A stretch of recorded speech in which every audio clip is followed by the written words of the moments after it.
So, here's what I recommend. I invite you to download my silent prayer.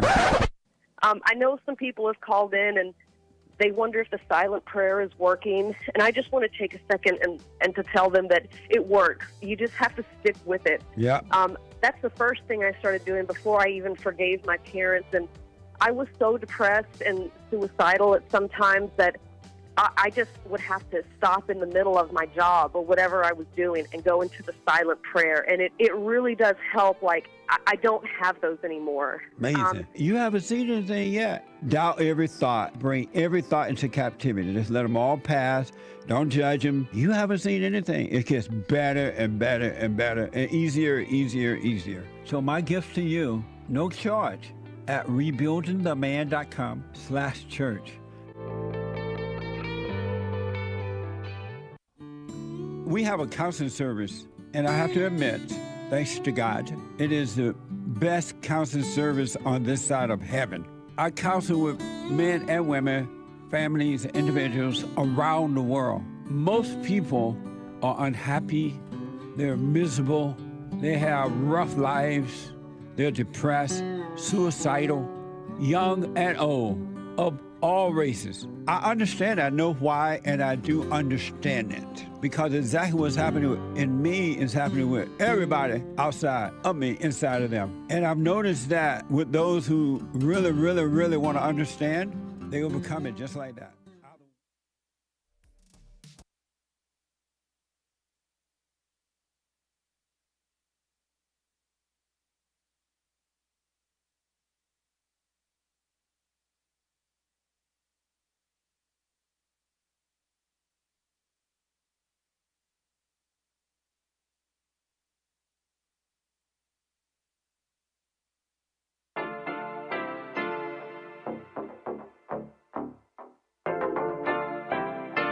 Isn't he Mexican? Colombian. He calls himself American.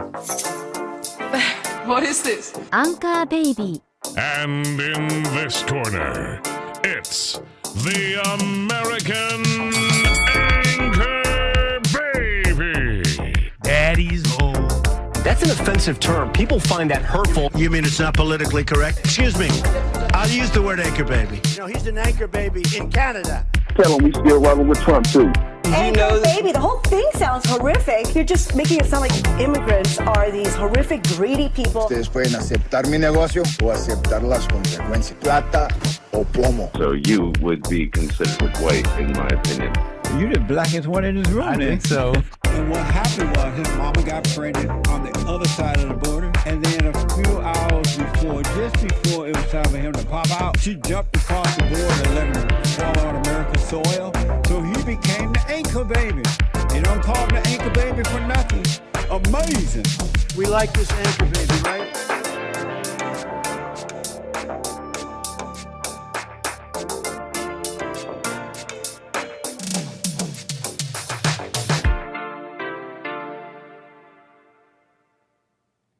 Hello, I'm the American Anchor Baby, and this is my show. Thank you for tuning in on this fine Monday. It's a hectic Monday. The hecticness, is that a word, of the weekend has spilled over into Monday. You've heard of the riots. You're wondering if the Anchor Baby's out there filming. He's not, but he might be. So make sure you're liked and subscribed and all that. We got the backpack charging. We are on riot watch. We are on standby, Mr. President. Donald Trump, if you could hear me, please save Los Angeles. Donald Trump, if you can hear me, please save Los Angeles. We'll be getting to all of that, okay, folks? Appreciate you tuning in on this fine Monday. We got plenty to get into with the mess and all that, and we shall see what happens going forward, okay? Considering all that's happening, I know many of you want to see some footage and all that. We will see. Last night they had a, what do they call it? I forget what they call unlawful assembly order. And it's pretty much silly to go out there at that point, okay? I do appreciate you tuning in today on this fine Monday. Make sure you, like I said, liked and subscribed and followed so that you can be up to date with what happens on this channel. And by the way, not to excite anybody, I don't want this happening, but you guys might get to eat tomorrow. because I'm seeing the flyers, okay? I'm seeing the flyers, and they're saying they're going to be out there tomorrow. So, I've seen the flyers, the attention, it's out there. You sick people might get to manja tomorrow. But we want peace. That's what we want. We want peace, and we wish things to be peaceful, to calm down, right? That's what everybody here wants, right? So, because you guys don't want excitement. You guys don't be sick, right? Welcome to the show. Let me say hello to you on this fine Monday. We'll be getting into a number of things here. Let me say hello to the folks watching on dlive.tv/Gorgonzola, rumble.com/American Anchor Baby, punchy.tv/Anchor Baby, and my viewers here on YouTube who are super chatting me and many things. So we'll get to all that, all the support and everything. As always, I do appreciate it. So what else here? Besides that, you're watching American Anchor Baby, you can call in 888-775-3773. Something on your mind, something you want to get off your chest, or whatever, something you want to call about. Lines are open for you. Don't be rude. You're coming in here. You're coming in here. And you're sitting down. You're making your jokes. The point is, you're coming in here and you haven't said a single word. You haven't said a single word. You didn't say hello. We all see you. We all see you sitting there pretending like no one's going to notice that you came in and didn't say a single word to anybody. It's like you have no manners. It's like you have no decorum. So come on in, say hello to the people in chat, lovely people in the chat, leave a comment and all that. Okay. Nice to see everybody in the chat after this weekend. Okay. Chaos in Los Angeles. We're definitely going to jump into that. I've got some thoughts and all that. I've got some commentary on it. Because they're bringing it back, right? It's America is coming back. They're bringing it back. This is a sign of super base things happening. You might hear me sound a little sarcastic. Because although you know me, you know the Anchor Baby. Remove no more Anchor Babies. Remove birthright citizenship. I mean, we're seeing proof why this is a problem. I'll explain myself. You may disagree. I'll explain myself. But we're seeing evidence, in my opinion. So you know the Anchor Baby, what he's saying, it's like, calm down, immigrants, because we're going to get rounded up on trains out of here. I'm not so sure about that one, actually. And I'm telling them, look, remove birthright and all that. So you know me, you know like what I say, but what's going to happen? What is going to happen in America? I'm not sure. And I bet you many of my viewers share with me a hope that things don't remain the same. But what is that even? What is a hope? What is all that? How about let's stick with reality? And I got some evidence for you that the scenes you're seeing in Los Angeles, there is essentially an explanation, besides the fact that there's a whole bunch of people that shouldn't be here, about the mentalities and the hearts and minds of your fellow Americans, of your fellow Angelinos, of the people you see out there. If you just touch grass a little bit and got off the computer and weren't so terminally online, you'd get a better picture of America and your fellow man. And you'd notice that the reason that they're out there is, I'll get to a number. There's a number of reasons, but one that I'm thinking of right now is they see those people as their neighbor, as a tax-paying, fine, decent person, as part of the fabric of their community and neighborhood. The America you're envisioning, because you've been on the internet too much, a little bit, even though I'm there with you. There's no signs of it. Okay, Gavin Newsom, all these people, they're out there because those are their fellow Angelinos. Those are their fellow Americans.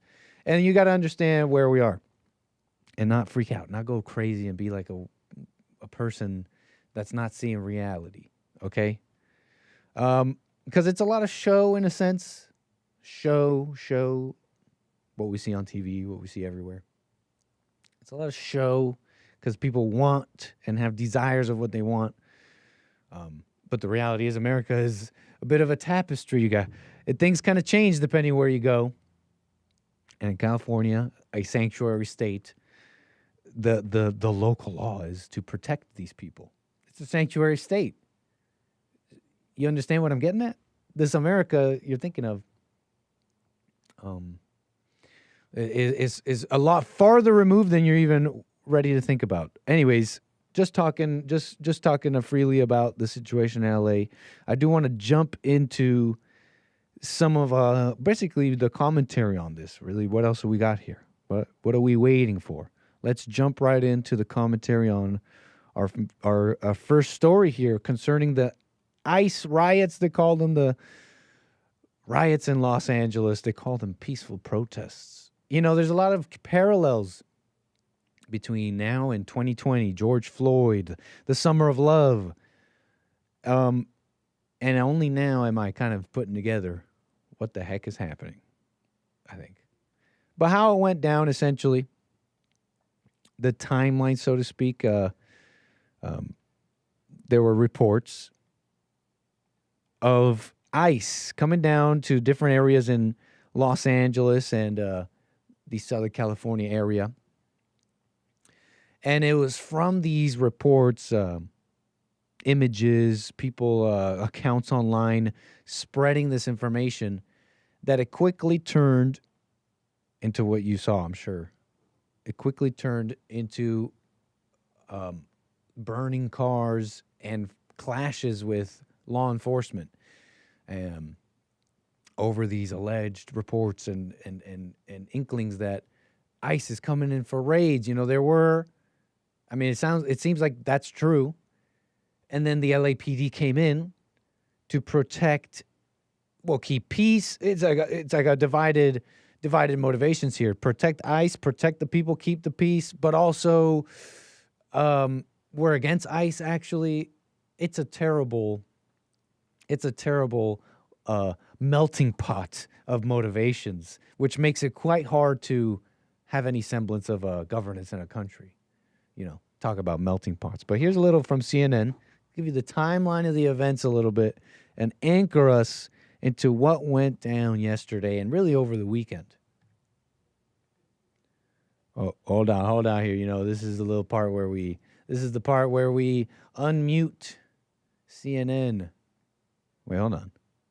What? How could it be? Wait, hold on. Oh, no. How can this be? Give me 1 sec, folks. Because I must have clicked something fun. Oh, no, I did. Hold on.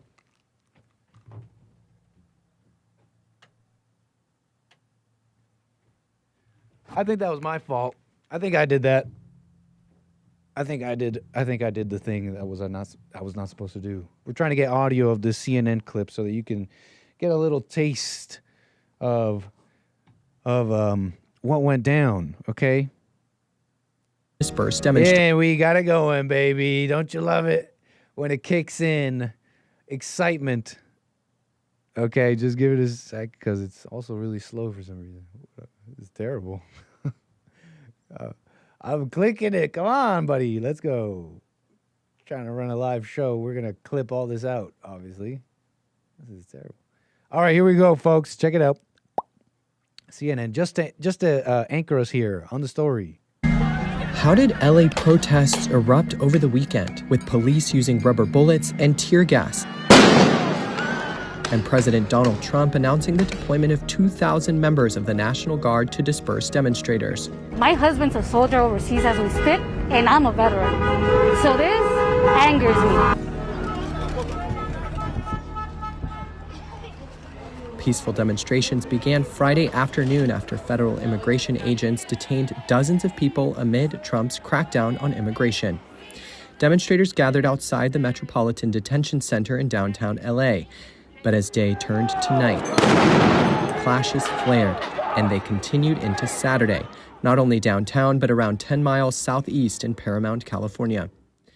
Officers in tactical gear and gas masks lined the streets and attempted to disperse the crowds.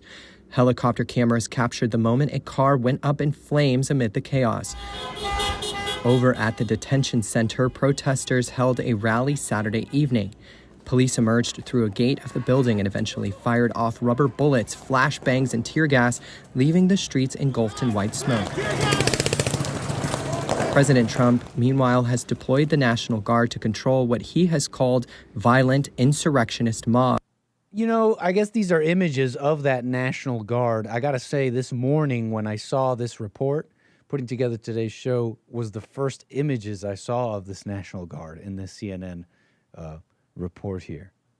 Online, sparking tensions with Democratic California Governor Gavin Newsom, who called the deployment of troops purposefully inflammatory and warned it would only escalate the situation. So the mess that went down in response to ICE and Trump and all that, you saw what went down, rubber bullets and all that. In fact, some of you probably maybe saw the Waymos, not the Waymos. They got these, they're innocent. Aren't the Waymos innocent? Or are they part of the, I don't know, power structure, the capitalist power structure? I mean, these are just baby little innocent cars. There's not even a driver. There's like, isn't that like in terms of inanimate objects, a self-driving car, isn't that as innocent as it gets? You know? Because it's like, you know, you're not going to, you think, you might be sitting there thinking of more innocent objects than a Waymo.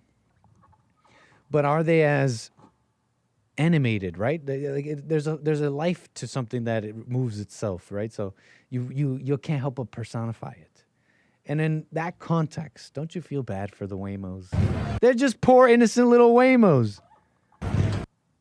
Apparently, they ordered these cars and then just to burn them. And you wonder, did Waymo just like end service in the area? You gotta wonder. It's crazy because I'm coming down I think I was on the 101 for a moment, the very freeway they blocked off, but I quickly got on the 110 and I started seeing billowing black smoke all over. This is Sunday, probably 4 p.m., maybe 4 or 5 p.m. I'm going westward and I'm seeing in the horizon clouds of black smoke. And I'm like, okay, I know what's happening. This is riot stuff. I'm actually somewhat familiar with the scenes and signs of public disturbance, you know.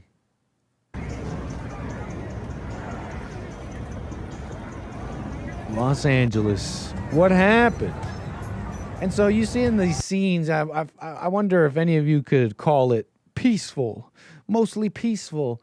It's funny, the media went and did the meme.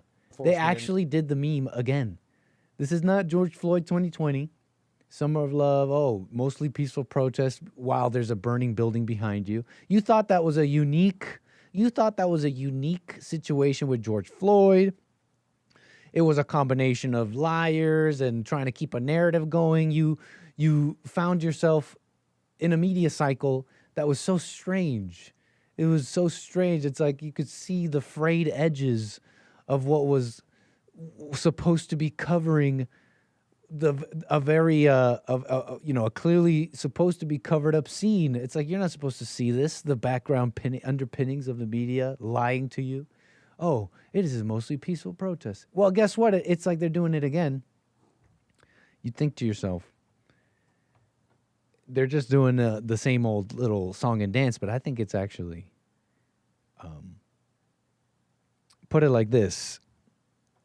The media, when they were saying that about George Floyd and the media was showing burning buildings, but they were saying, no, it's mostly peaceful, is because the media, in that case, was operating as an arm, essentially an arm of the state. Okay? And one of the primary motivations of the state is to maintain a union, this union that can keep churning money and economics and whatever. Doesn't matter the identity of it to these people. And so there's a huge interest in parroting and putting forth an official narrative that's basically these are peaceful people. Okay? That's essentially what's happening again. Large group of people.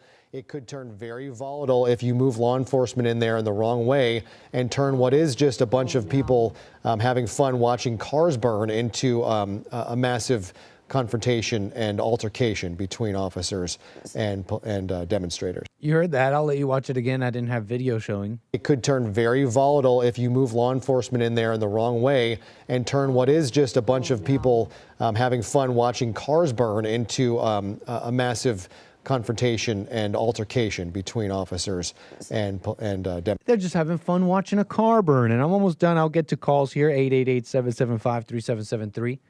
But you heard them. That's just a little bit of the rounds the media is doing. I got a couple more for you. I mean, you already know about the media, but you just got to see what's happening. Protest people. This same old, the call came from the establishment. We are having an administration that's targeting peaceful protests, people that are there to protest. The president is sending the National Guard because he doesn't like the scenes. He doesn't like the scenes of people peacefully protesting. It's just a peaceful protest. It's just a seat of a peaceful. He's agitating. The one sending the National Guard is agitating, not the people setting the cars on fire. Don't you know? This one honestly looks like it should be in a some kind of a skit, SNL skit, something. Look at this one. Demonstrations had been going on right outside the Federal Detention Center. Most of those demonstrators were very peaceful. They were chanting, they were shouting. People were driving by, honking their horns. And again, they were expressing their anger about the detention of so many immigrants at the Federal Center. Most of the evening, the federal agents stayed inside the building, but pandemonium behind her. At a certain point, this is a parody. These people blocking up traffic, yelling right behind her. The demonstrators got honking. Very close to the property. In fact, some of them went onto the property, started tagging the building, started banging on fences, and shortly after all that happened, anarchy, pandemonium. It's totally fine. So you get it. Of course, they're saying that. They have to say that. You saw this. You saw them do it in 2020 because it's all part of state power. Okay, state power. And the state can use chaos, For example, when it's against Trump and Trump supporters, the point with that one is just to say that you can gather that there can be political motivations behind these things. But I honestly want to say something else, because I've heard all this, and I've heard a lot of this. I'm seeing the pictures people showing of pallets of bricks just showing up. Remember when 2020 and the George Floyd riots, randomly random pallets of bricks would show up. People started wondering, are these people paid agitators? Are these people paid agitators? They started coming out with all sorts of evidence that these were paid agitators. They started calling it a Soros op. You remember? Some are reporting how LAPD Chief Jim McDonnell exposed how when I look at he quoted as saying, when I look at the people who are out there, they're doing the violence. That's not the people we see during the day. Those people are all hooded up. They've got face masks. People are taking that as him trying to say that these are agitators, not local grassroots thing. But honestly, that doesn't matter. Because remember, they were saying this about George Floyd, those riots. This is just, it wouldn't have even, with the implication being what? The implication being that if only Soros and if only those Democrats didn't, put those pallets out there and agitate the folks, this would have never happened. And although I don't even want to say, because I'm not even familiar with the claims, Soros paid protesters. I mean, I've heard of such companies. I've heard of companies like that pay agitators, etc. But I'm not even familiar with the claims of 2020 and even now. But there is something I want to comment on this response I see. This response that's gathered when they look at these recent riots with the ICE. they're saying the same things. It's Soros agitated. They're paying these people. The media is dividing us. The media is dividing us. The media wants this. Don't let them win. Don't let the Democrats win. They want this. And I guess what I'm trying to say is that although, yes, there may even be proof and evidence of agitators of groups and organizations that infiltrate and don't even necessarily, and even though the media in the world will tell you these are grassroots situations, that they're not exactly that. I got to say, even if there's evidence of this, which there seems to be, some of these threads are interesting, this so-called agitation and non-organic agitation by paid agitators, let me tell you right now, is simply a powder keg. You understand? These agitators, if I'm to believe this to be true, were simply the powder keg to something that already was there, a conflict that already was there, a conflict that I think was almost destined to happen. Okay? But we'll get to that, because you heard about this National Guard being deployed. National Guard, National Guard, National Guard. 2,000 troops from Trump, another 500 Marines, they're saying. And I'm for it. You know, the Democrats here in Los Angeles, they came out, Karen Bass and Gavin Newsom, saying that it was wrong. Essentially, that it's basically an escalating move. You know, if you start bringing in the National Guard, now you're really going to make things hard. Now you're really not. And these people who are just, they'll say this themselves out loud, that they're Angelinos. They should be protected. We're a sanctuary city. So you escalating like this is a big deal. So there's conflict between the governor and the president. That being said, I love it. Bring the National Guard. Bring order. In fact, it's very, very important that these riots and what happened over the weekend, when I was watching it over the weekend, I was thinking to myself, it's very important that Trump comes out in a show of force and deals with this swiftly, strongly, because or else it would spell a further 4 years and beyond that. This attempt to fix the country. I know they don't agree. That's why they're out there protesting, but that's what's happening. It would make all that quite difficult. So that's what I wanted, but I know that we saw in that CNN report, it looked like boys in uniform. I gotta say, I was looking, I was waiting. I did not see any National Guard deployed in these areas. I didn't see any boys in army suits or anything. I didn't see anything like that. And I thought that was a missed opportunity, if I could say the least. Even if National Guard seems like there's evidence, you saw that in the CNN video, even if they're posted up in places, it seems like I didn't personally see them go to Compton, go to in front of the Metropolitan Police, forget the building, and the places where these major agitations were happening. If anything, I saw images like, kind of like this. Oh, he wants a ride. That's I believe now to understand. There are like multiple factions going on, right? Because the LAPD is not ICE, and LAPD is what, under Karen Bass, Gavin Newsom or whatever. I mean, or one of these police chiefs, and they don't necessarily like Trump, right? They believe, they see themselves as a sanctuary city. So you got competing motivations and agendas, right? Administrative agendas. So I'm leaving you with that tidbit to make sense of some of this footage and any footage following, if that helps at all. But here it looks like I'm seeing cops retreating. That's honestly what I'm seeing.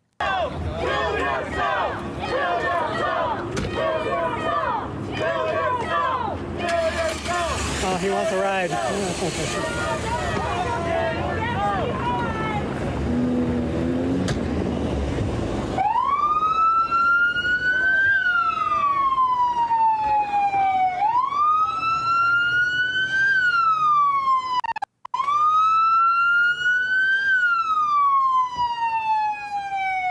They're blocking this guy. You know, there was reports of this guy, this video of him of trying to block a cop SUV, but the SUV didn't stop, kept going, kept pushing him back. Eventually, the guy falls back, allegedly dies from brain damage. You know, I wouldn't block a vehicle. It's just the dumbest thing you could do.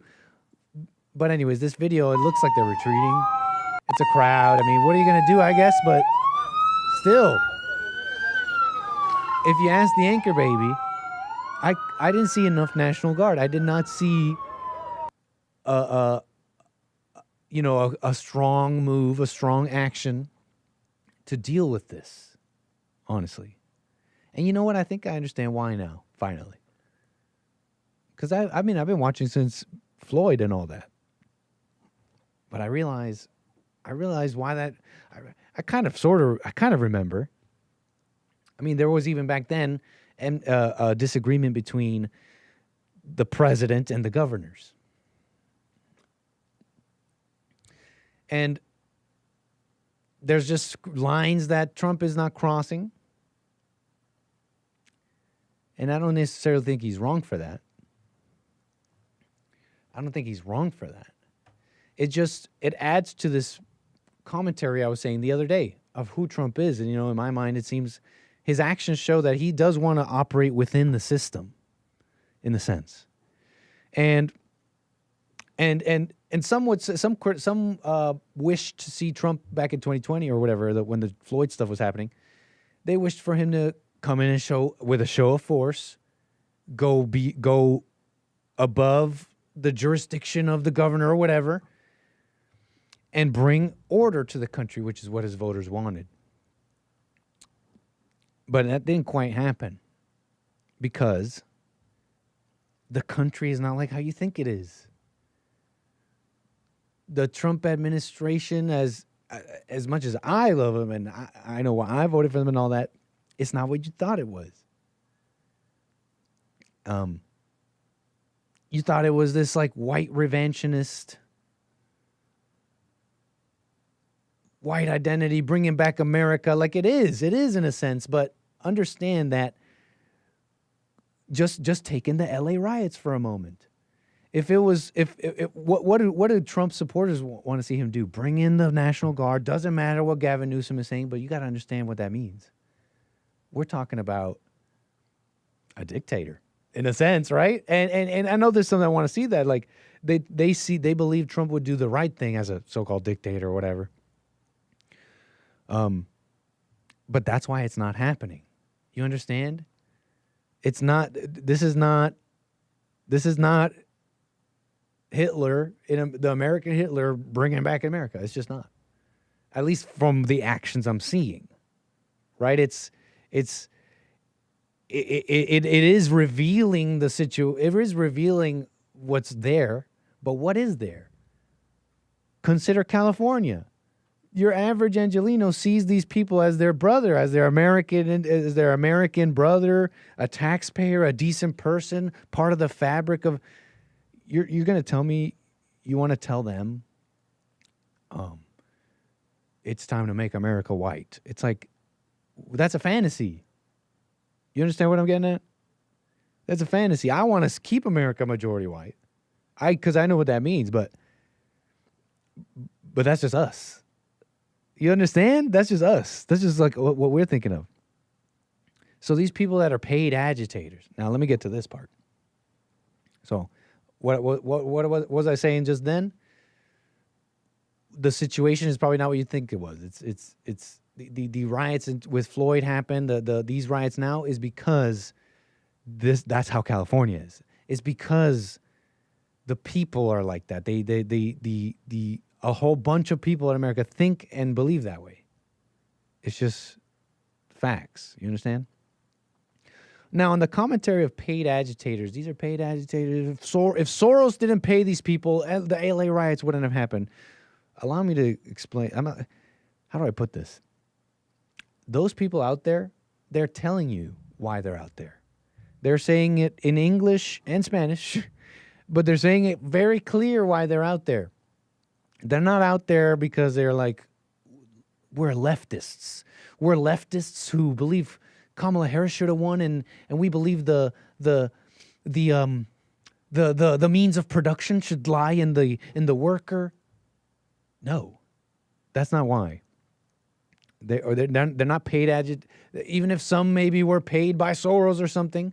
Those alleged paid agitators were there to agitate what was already there. And what was there? They tell you. They tell you in English and in Spanish. They say, "Viva la raza." They burn the American flag. They say, my flag, this is my flag, they say. My flag is this one, the green, white, and red, not the American one, they say. Meanwhile, they're burning the American flag. You want to say Soros did this? No. These people are Mexicans, and they see themselves as Mexican, and they see themselves as not American, and they see themselves as against American, against white, against all those things. You understand? They say it. They're saying, "Viva la raza." That's my flag, he says. You understand? The crowd is asking, who do you pledge allegiance to?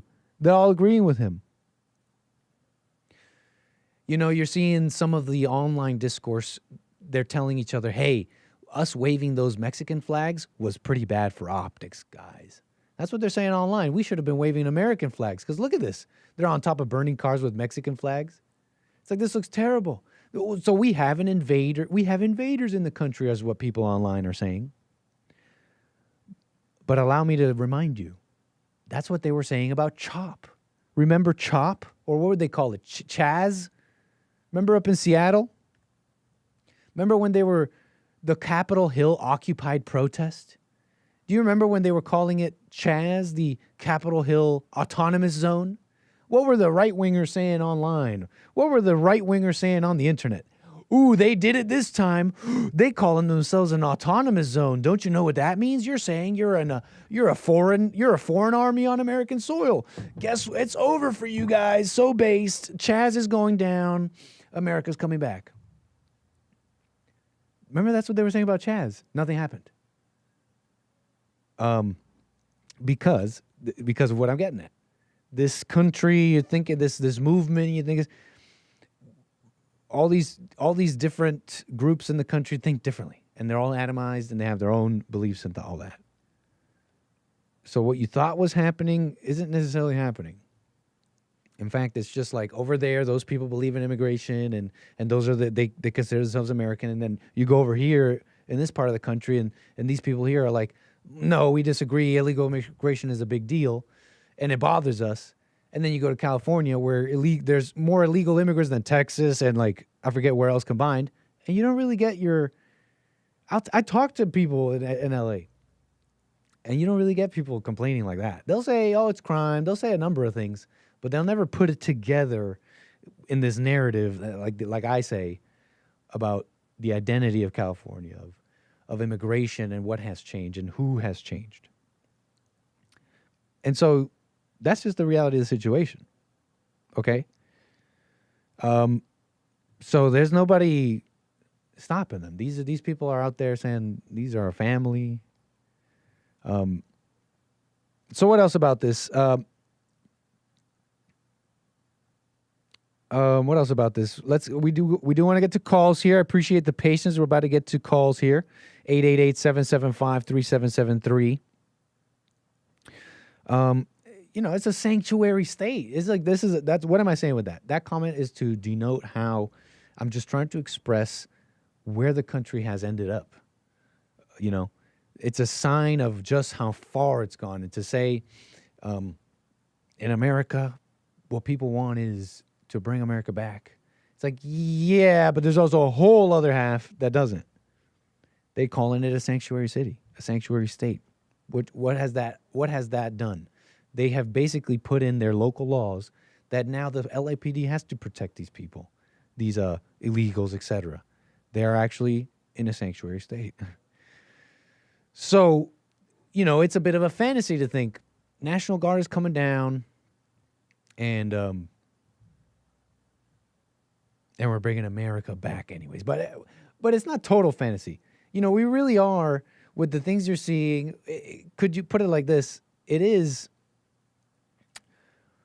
I don't know if it's uncharted territory, but it is like fresh new territory. Do we really know what's going to happen tomorrow? No. Even though your average Angelino is seeing these illegals as family, and it's like, okay, did the National Guard really come and bring law and order? It sounds like more of the same discourse in the country as people divide. That being said, I don't know what will happen tomorrow. And that's why I'm telling y'all, like, chill. Because maybe this reventionism will happen, and it's like, okay, then they're really going to put us on the trains out of here. And I'm going to be telling you guys, I told you so. Okay? You guys could have had some semblance of America and at least had a, like, high-quality life, but now we're going to Mexico.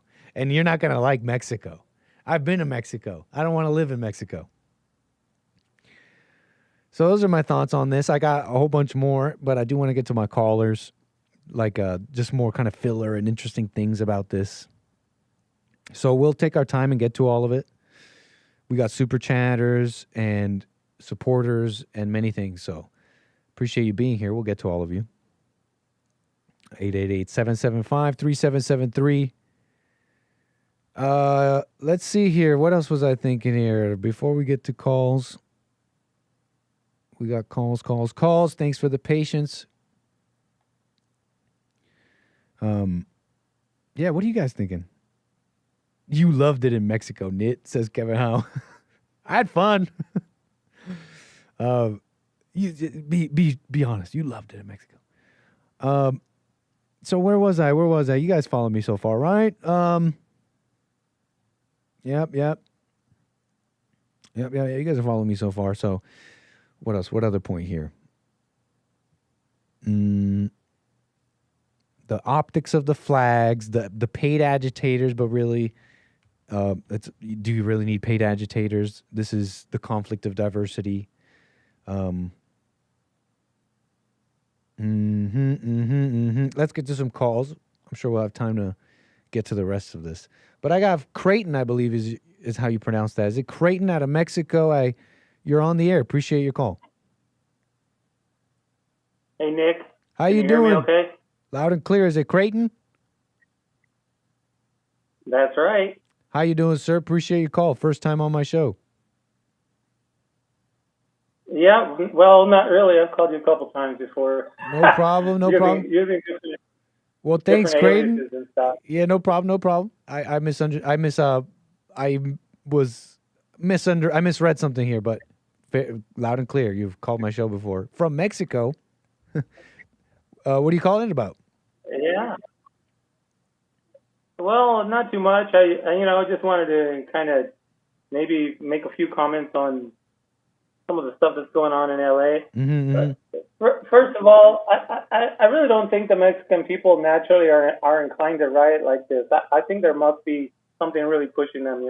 They really have to be pushing them to get them to do this, because generally speaking, I think the Mexican people, they really just want to work and kind of keep a low profile.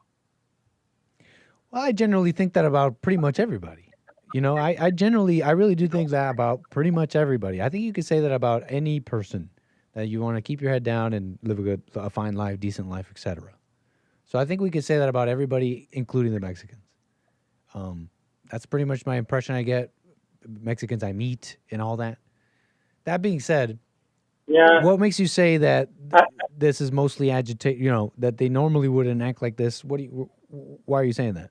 Well, I mean, I think it's, because you might be right. First of all, there's probably some bad actors and some people that are kind of, probably most of the time when you get these kind of problems, usually I think the big deal is money. This is costing Mexico a lot of money. What's especially costing the cartels. Mexico? Well, the basically cutting the border off and deporting Mexican workers and taxing the remissions back to Mexico. I mean, I think the president of Mexico, this gal made a comment yesterday. You're right. I'm about to get to that. You just reminded reminded me. Inciting the Mexicans to riot. That's a fair point. You just reminded me of a very interesting clip from Claudia Sheinbaum, the Mexican president, basically openly saying what you're saying, to an open call to Mexicans to go and agitate in America. So you bring up an interesting thing. You do bring up an interesting thing here, and that's a fair point. Yeah, because they're costing billions of dollars, and if they tax the remissions, remittances, and if they reduce and if they reduce the money coming back into Mexico, and they reduce the trade on the border. I mean, the Mexican border is basically like the Panama Canal for trade. So, all the land trade comes through that border for the most part, a lot of it. So it's just a big money deal. Fair enough. And you know what? I get very the same. Very similar to the tariffs Trump is putting on China, kind of doing the same thing to Mexico. I get the same impression of Mexicans. They generally want a decent life, kind of like anybody else, head down, etc. And I think that pretty much about anyone. But it comes down to like most of our thoughts, most of our so-called moralities and beliefs and behaviors, even with each other here in America, if you really pay attention, 90% of what we think was decided for us. Like the reason we marry, the reason we're monogamous, and let me not get too far into that, but what I'm trying to get at is that, yeah, I bet you 90% of people fall into this category. But it comes down to this last bit where it reveal where the way you think different is revealed. What do you think about the people out there saying, essentially waving Mexican flags and saying that this is our flag, not the American flag? Thoughts on what do you think is making them do all that?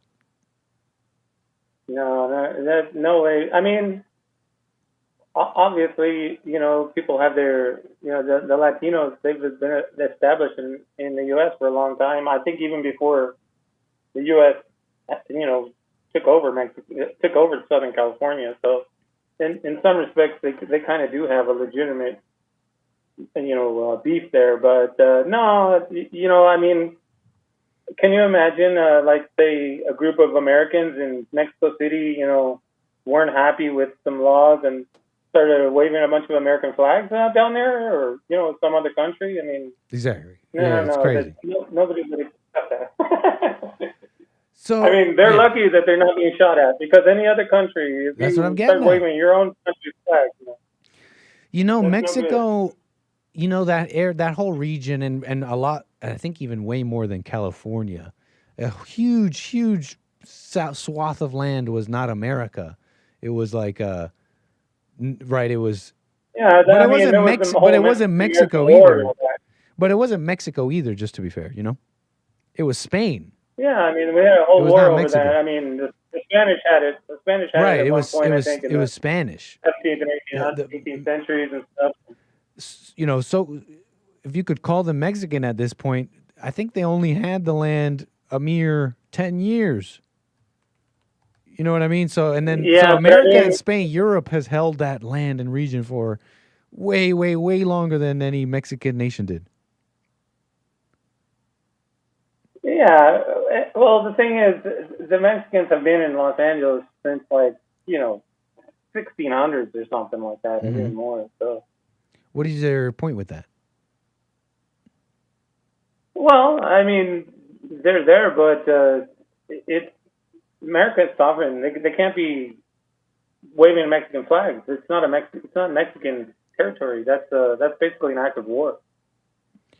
Yeah, I mean, when that fair point. You made your point. You made me think of when you're saying, Mexicans have been there for a long time. It makes me think about how they could continue being there for a long time. It's a matter of conflict.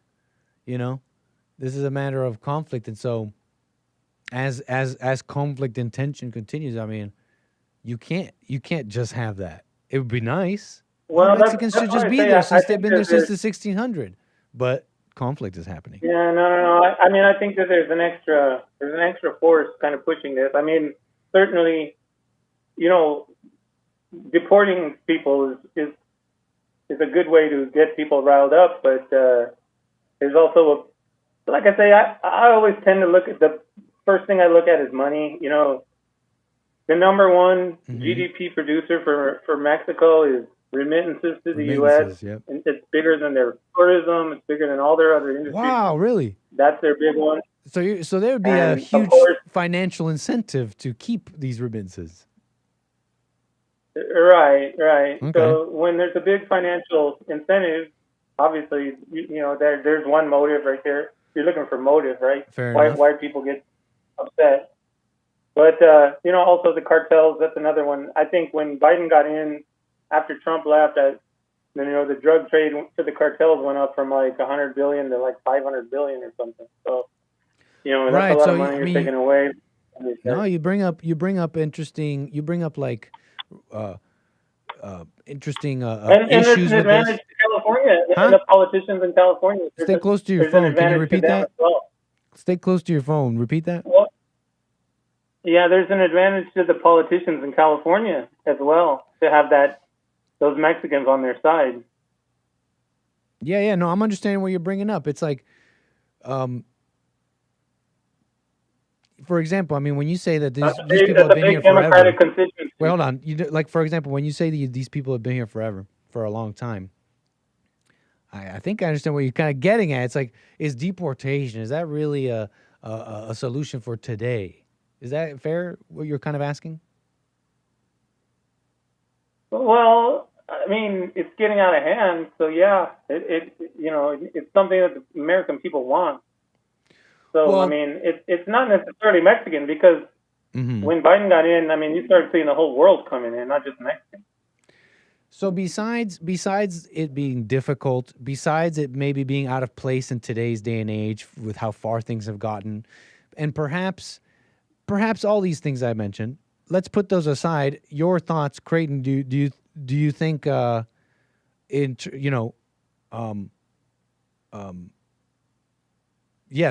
do you support these deportations? Yeah, I think it's a good idea. I mean, it's too many, it's too much. It's like, for example, if you have a raft and you're trying to save people, you can't take everybody or the raft's going to sink. You know what I mean? Mm-hmm. Fair enough. Well, Creighton, appreciate your call. Anything else you want to say here? No, that's about it. Unless you have any specific questions or anything else. No, man. Call me again. Appreciate your call. You bet. Take it easy. Appreciate it, Craig. Call me again. 888-775-3773.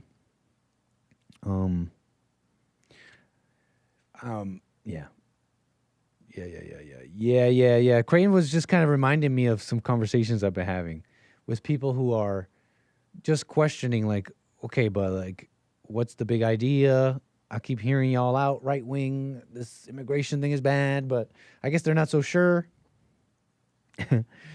And although I can share the same thoughts that, anybody on the internet, hoping for some white identitarian revisionism is maybe in a fantasy, I would ask that person, why do you want to poo-poo it so badly? Don't you agree, though, these people should be deported even if it's difficult and nobody gets it?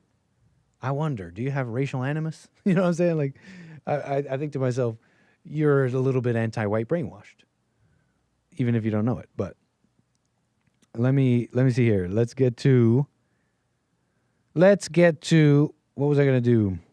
And then I got to get to more calls here. Appreciate your calls. 888-775-3773. I just see images like these dogs that were deployed. I don't know if they were even deployed. Robot dogs. Is this even footage of this over this weekend? I can't even confirm that. I didn't even see National Guard, so I don't know if I really saw anything like that. So I don't know what footage this is from, but you seen these robot dogs? They're basically like law enforcement supplements, but I mean, these things eventually they'll start strapping guns on them. I mean, what are you gonna do? What are you gonna do when the AI when AI is put into these and they can find you anywhere? They'll never stop as long as they have a full battery, and they will shoot you, and won't feel bad about it. You'll think to yourself, what kind of country do I live in? What kind of police state will I live in? Or will you be begging for this? And I've been saying this for a long time now. I've been saying this for a long time now, I think. I've been kind of making jokes like this, if you remember, that we can't have that when there's cameras everywhere, when AI is deep in all of our private information, there's no one's going to be saying, "Oh my gosh, this this is so oppressive, a police state. No, they will be happy because previously, right before this oppressive police surveillance state, you had a rampant crime and blacks, and nobody wanted to be honest with blacks. And so because you can't be honest with black people and tell them, hey, you guys are committing these crimes not because of racism, because you're angry, and this is like actually on you, like for real, like look at yourself and repent, and it might change. And so imagine, because you avoid that situation, you bring on this. You bring it on. Do you see how you bring it on? You have no choice. You have no choice. I'm looking at this and I'm loving it. I'm looking at this. I'm like, yes, bring it. I want a military. I want like someone in military fatigues posted right outside my front doorstep. And as I walk out, I'll say, "Morning, officer," or "Morning, sir," or whatever.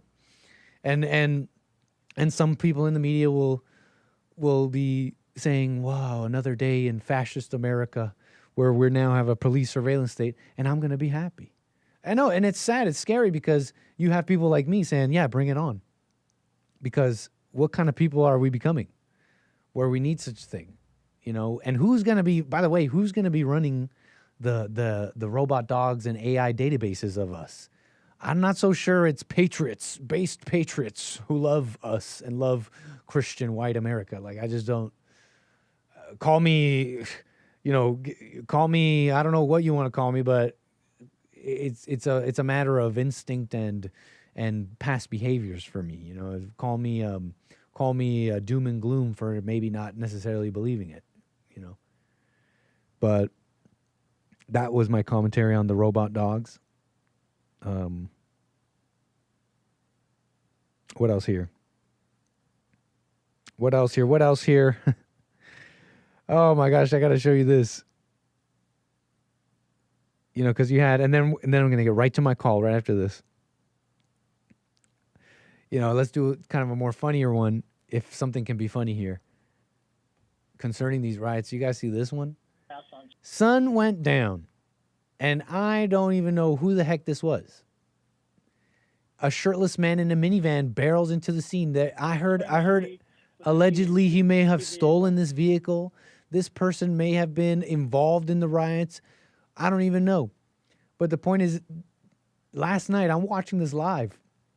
Local news zeroes in on a minivan, and it goes on a high-speed chase. It starts off like this, doing these crazy donuts that I don't even understand, because these protesters or rioters or whatever seem to be against this van, throwing rocks and throwing other items that seem to break the windshield of this vehicle. So it seems like the rioters are against this person, but what is this? Just rioters against rioters? Did the revolutionaries turn on their own revolutionaries and start decapitating them? Like, is this just how chaos and anarchy comes about? I can't tell you what happened, but let me just show you some of it.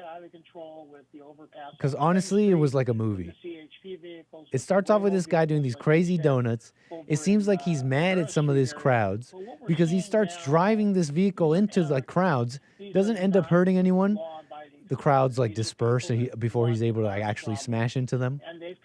But you're seeing some of these scenes. Wow, and as you're saying that, we're watching somebody who was so fast that he's going to run somebody over, because there's just so many pedestrians running around, so many people with their phones out. This guy's already hit multiple things. You see the bumper damage, almost hitting that vehicle head on, and people are continuing to throw rocks at him. This is Alameda and Cesar Chavez. I think that guy was trying to go up to the driver's door. More people throwing things at this vehicle. Right, this person, I guess at this point, it's just a crazy person in a car and a crowd trying to stop it. It doesn't matter about affiliations and factions at this point. I don't know. Again, we don't know. Hard. If anything, the cops and the rioters came together against this minivan for a moment. There are people out in front of. Oh, my God! He's trying to run people over there. At one point, I think he even sideswipes a bike pretty hard. He was aiming for him. Yeah. This person is clearly upset. Officers now. Now here's the best part, because I'm watching this live, right? I'm like, oh great, I was about to go to bed. I'm like, great, now we have a high-speed chase. How'd you know I was a sick individual who wanted to see how this ends up? He's going crazy. He's crashing into people. I think he hits like a sideswipes a bike. Drives super fast. I think the guy's like drunk, right? At this point, I'm watching and I'm thinking this guy's like drunk because he's walked out of his vehicle multiple times, stumbling, gets back in, goes off on another joyride. I'm trying to put together what's the story of this guy, and it hits me. And, it hits me because at the end of his chase, it's so good. It's like a movie, and I wish there was more footage of it, because this is right after. Okay, so here, what had happened. I'm watching this chase and I'm trying to think what is going on through this guy's head. What you're looking at here is the scene basically right after he parked. He's basically driving so fast. He arrives to some neighborhood. You hear the news reporter, helicopter person start saying, "You know what? It seems like this driver of this vehicle might know the area." Referencing how he was driving. It seems like he might know the area. The car, he ends up backing up. He ends up finding some empty space on a residential street, parks this van, which I think at this point we could say is stolen, parks the van all quietly and with no, gets out of the car like nothing happened, gets in his car, which is parked in front of what we have to assume is his home. And it hits me what this guy was thinking. This guy was thinking to himself, I don't know what was. At some point, he must have forgotten him trying to kill a crowd of protesters, rioters, etc. And he must have forgotten at one point, and he's thinking to himself, "Oh man, why are there so many cops? I'm just trying to go home." He must have been so drunk, and he thought to himself, "Let me just go home." He's like, "I'm just trying to go home." He parks his car, gets in his other vehicle, which is parked. You have to assume it's parked there because that's where he lives. This guy went home. Responding. This guy goes home thinking, I don't know what he's thinking. I'm just going to go to bed. Everything's fine. Cops show up, 7, 8, 9, 10 cruisers and the helicopters come out. Man, I wish I had that scene for you because it's so funny because it literally looks like he's just going home. Like he's just thinking, I'm just going to go to bed. His baby mama comes out of the home and they're looking up. There's helicopters. Like you can't, that's a movie. Like you can't film a better movie. That's like perfect comedy. I'm coming home. I'm thinking, I'm just going to go home and go to bed. Helicopter, sir, get down on the ground. What? I'm just trying to go to bed. His mama's coming out. His baby mama's coming out. The helicopters are shining lights on him. Whoa. Randy, what'd you get yourself in there in now? Officers now responding. It's too perfect. These are sheriff's deputies. They're putting him in custody right now. There he goes. Oh, man. That is the end of that escapade. We don't know if anyone got hurt. We lost track of him for a while. It was so good. The full shot was so much funnier because he's like getting out of his car, nonchalant, parking everything. I think at one point he even looks like, what's even happening? He's like confused. It's too perfect. Kids, don't do drugs or drink alcohol, okay? Please. Let's get to Mark out of Los Angeles. How you doing, sir? Appreciate your call. You're on the air. Yeah, Nick, thanks for taking the call. Yeah. Wanted to say in regards to the riots, a short history lesson. Mm-hmm. In 1994, about the time you were in diapers probably. I was born. You were born in 94, okay. Yeah. So you may remember Prop 187 or not. It was a voter-passed initiative at that time in the state of California to cut off aid to all illegal aliens. No more, school, no more free school, no more medical unless it's in the emergency room, and, to deport the jailed illegals back to their homeland. And I think those were the three tenets of the bill, and it passed overwhelmingly in the state of California. Of course, that was, 31 years ago when it was straighter, safer, and whiter. And Pete Wilson, who was the governor, endorsed it. And that's why I'm leading up to the riots of today. Mm-hmm. By the way, a federal judge nullified Prop 187. Can you explain how that works for me? Because I'm gathering the people of California came together with this Prop 187, which was essentially what they all voted. They went out to some building and put their pen to paper and did the whole thing, and they all decided seemingly They voted enough yeses to do this thing, 94, how you described. How can a judge come down and do what you just said? Because the Constitution isn't being enforced. It was a 60-40 majority to vote yes on 187. Mm-hmm. It would have solved the illegals. In fact, Nick, the day after it passed, in the LA Times, they had a big headline, Prop 187 passes. The illegals were already packing up and going home. Wow. They weren't in the health centers, the places that they steal our money from, by using services provided by the government, funded by us, the taxpayers. They weren't even showing up. They were scared. They thought it was going to be enforced. And then about a week later or so, some commie judge that was appointed at the time by Jimmy Carter, it was a holdover from, that era, an old lefty. It was a woman judge up in Frisco. Deemed 187 unconstitutional. The same garbage. I don't even know how to say this name, but Judge Mariana Filzer. Yeah, something like that. She's a scumbag. Hopefully she's not alive anymore. But anyway, whatever. That led up, by that being nullified, that initiative, had it been enforced, would have not allowed, these riots wouldn't be going on today. Because we would have nipped it in the bud, and we would have got them out of here. When it passed, man, I was one happy person. A lot of us, so everybody was. It was, But you said the Constitution is not being enforced, and that's the reason a judge can come down. Help me understand that better, though. How is it that a judge was able to do this? I don't know. I'm not a lawyer. I know that, the ACLU or one of these commie front groups went to a judge. They judge shopped, like they're doing with Trump. They judge shopped, got a left-wing judge, and she ruled that this whole thing was unconstitutional. Well, they did the same thing with affirmative action. I think in 1996, the voters of California voted overwhelmingly to end affirmative action, known as DEI today. And again, a black judge, I think his name was Felton or something like that, up in Frisco, nullified the will of the voters.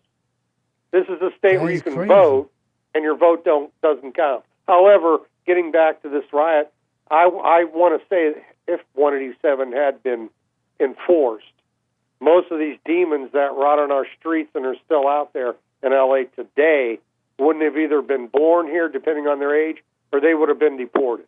And I'm so happy that Trump is cutting out or taxing the remittances. That's what they're going to use to build the wall. At least that's what Trump stated in his first term. And the wall means a lot. And the only thing, I think Trump's handling these riots correctly. And also, a side note, Musk and Trump may make amends over these riots. I read that somewhere. We'll see what happens. For real? That may be a rumor. But I just wanted to let you know that. Hopefully it's true.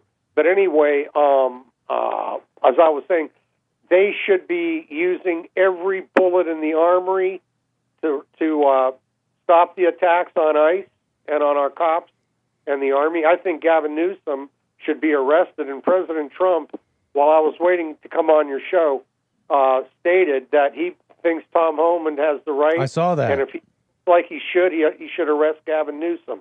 I saw that because Tom Homan had made some comments about arresting anybody that gets in the way of these deportations. And then Gavin came out after saying, I dare you arrest me. And then Tom Homan came out after saying, okay, let me clarify. We weren't talking about, there's no real plan or talk about, arresting the governor of California. And then Trump came out after saying, you know what, Tom Homan, if I were you, I would do it. Yep, I hope he does. Do you really think he will, though? I don't know. I'm thinking it was just... How do I put this? Oh, you never know. I hope you really so. don't. You really don't.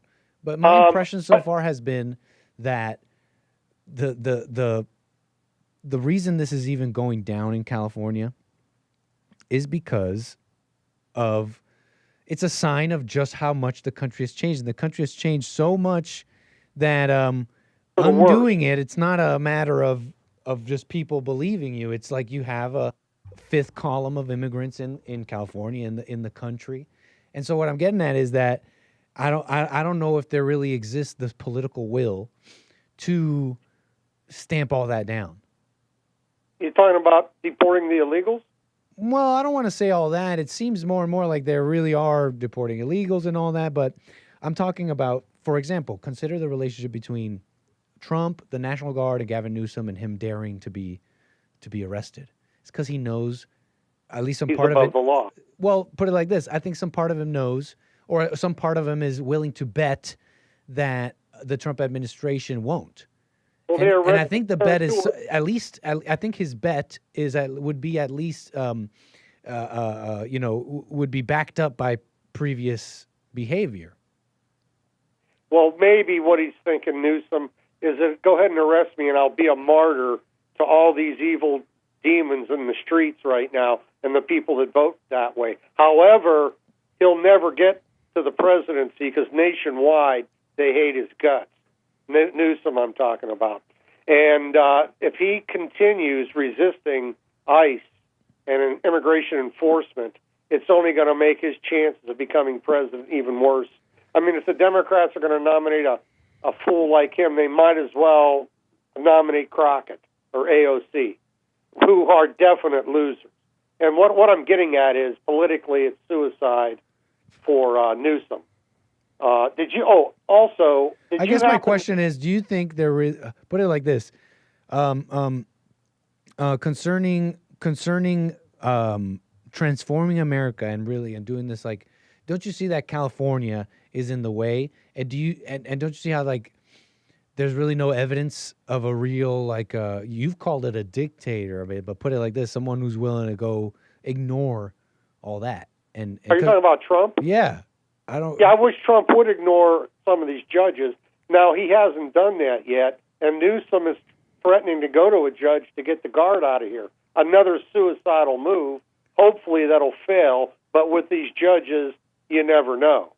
And I think, again, Newsom's card here is to try to win martyrdom from these left-wing zealots, which are now the base of the Democratic Party. But nationwide, it won't fly.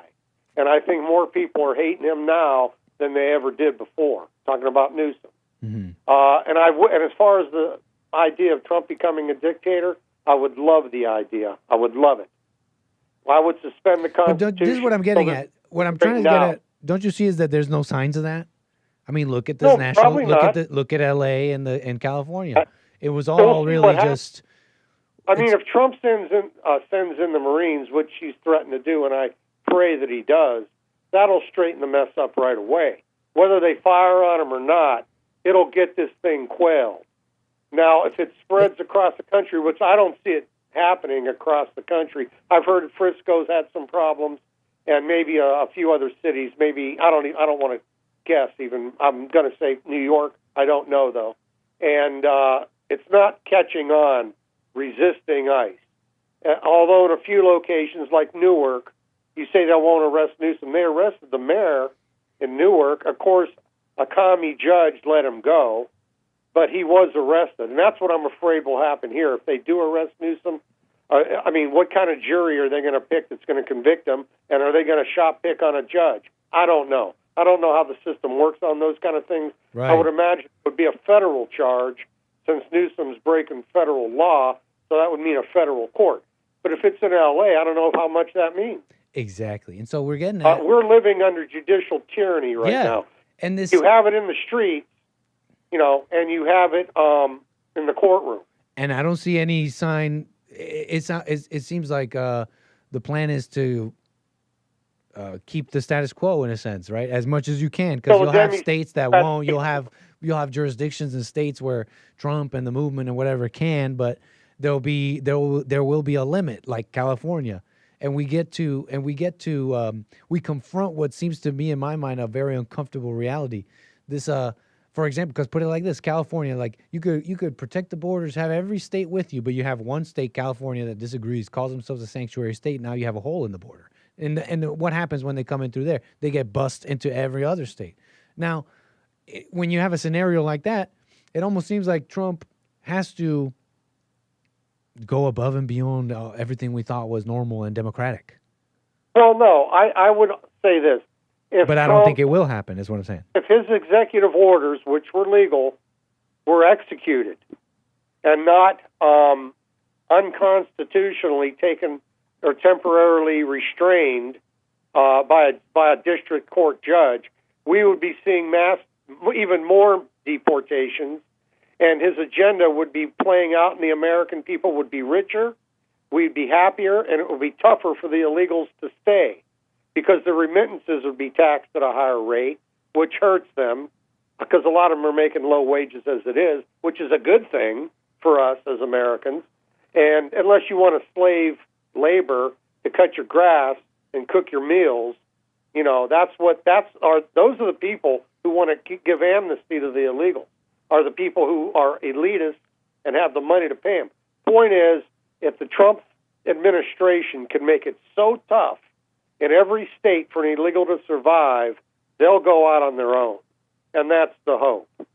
That's the hope, along with the Marines, if necessary, to take out these street agitators. There's a way to win. There's a way to win this. But unfortunately, we have the courts to deal with. And that's where the best solution, in my view, would be an authoritarian dictatorship until the situation is cleared up. The illegals are back home and things are back to normal. That's just one white man's opinion. Allow me to play a little devil's advocate here, just to try and express, not even to express something, but let me just begin. I mean, put it like this. What do you say about this notion? Because, okay, in my mind, if America was this because you've even called me, you're saying a lot of people think this way, but they won't say it. Right. And so I'm thinking to myself, if America really was majority, these people you're talking about, these white people, and to bring back America, it's like, wouldn't they do it? Here's what I'm getting at. I guess here's what I'm getting at, Mark. It seems to me like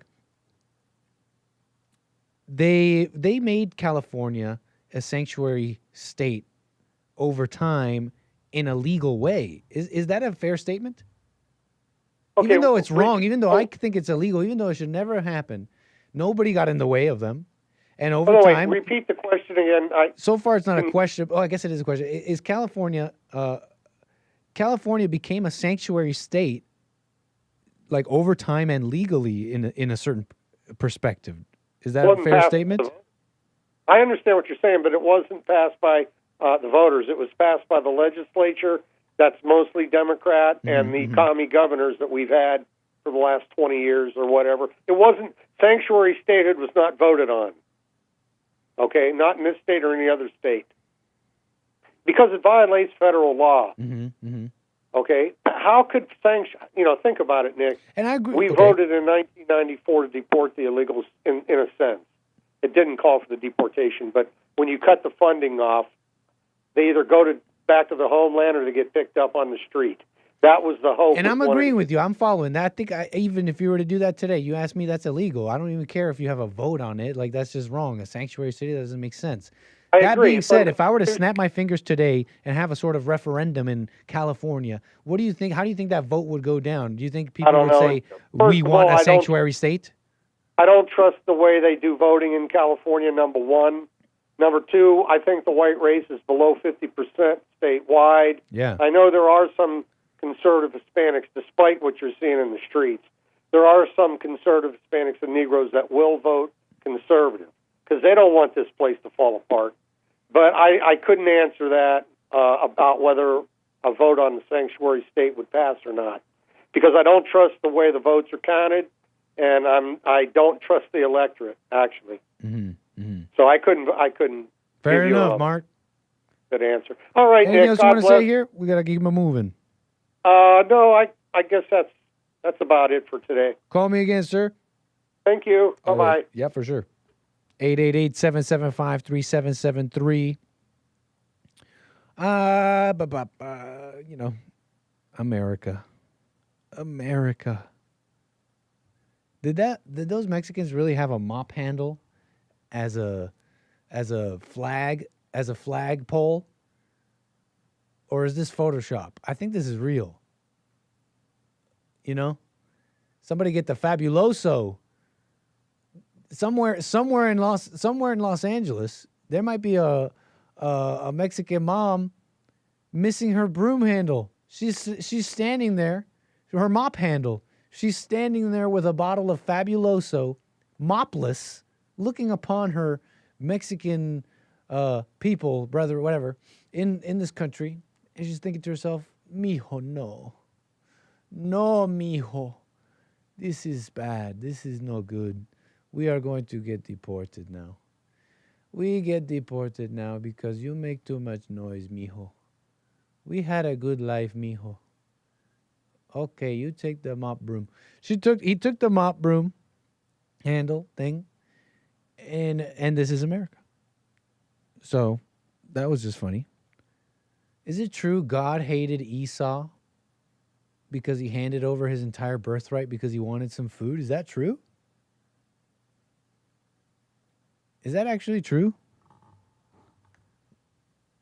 Like, did that actually, like, for real? Is that actually a Bible thing?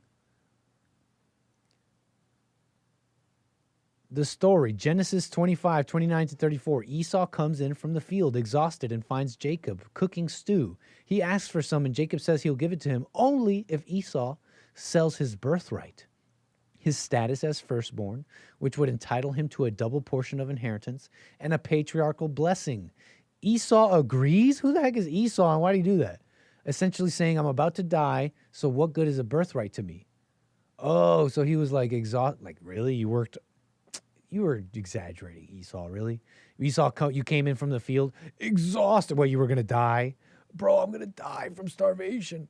All right, bro, give me your whole inheritance and I'll give you this Jamaican beef patty. Bro, I'm about to die. What good is a birthright to me? Give me the Jamaican beef patty. And he trades it. Okay, I mean, for the stew, my bad. I was editorializing. Yeah, I'm gonna have to study my Bible here because I have more questions than answers here. Esau just gives it up like that. You're telling me he sees a little stew and he gives it up?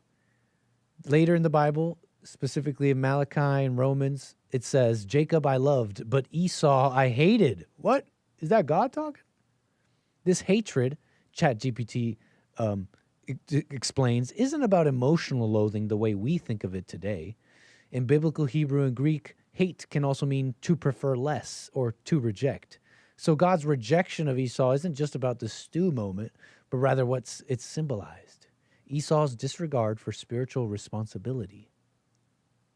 I didn't know about this Esau story, okay, folks?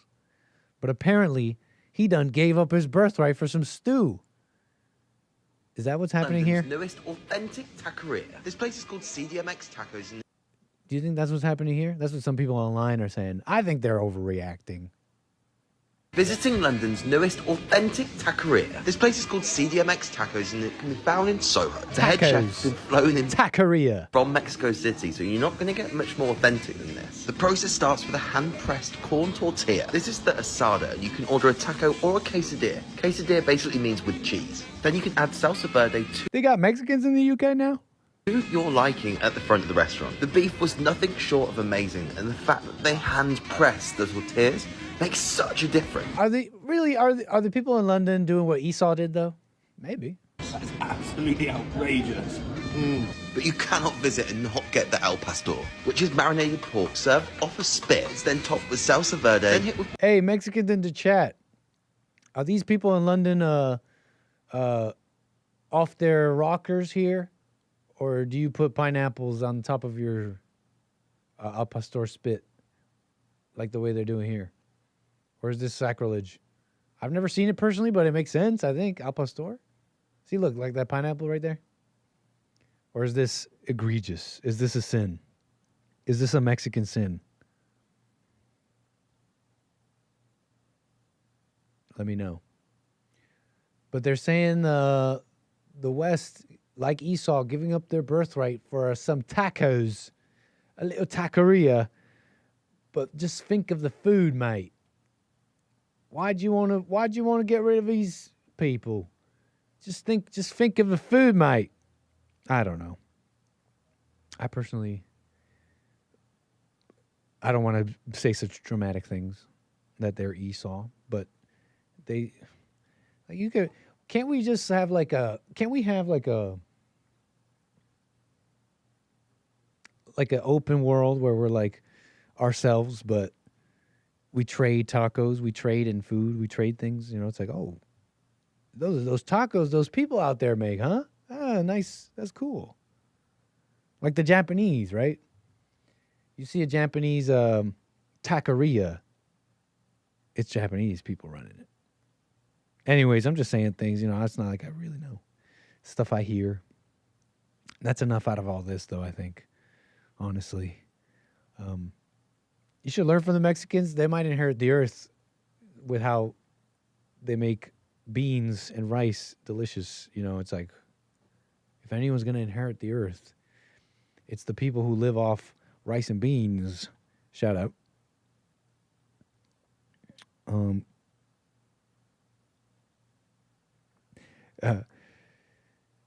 Let's keep it moving here. We got calls 888-775-3773.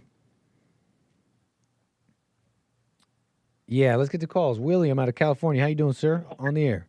Hey. I hope your weekend was good, Nick. Perfect weekend. Thanks, William. And yourself? That's good.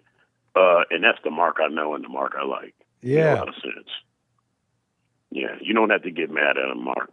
They're already mad at themselves. You know, that's why they combat you all the time. Yeah. Saying it how it is. That's the I way didn't it know is. some of that about Prop 187. Yeah. Here's the deal. They passed it kind of. It's kind of hard to understand because right now the way Trump is hitting them, it's really the illegals who are here getting, you know, health care, housing, everything, food, everything. Can have kids in the emergency room. And so Trump is interrupting a lot of that. Like, no more.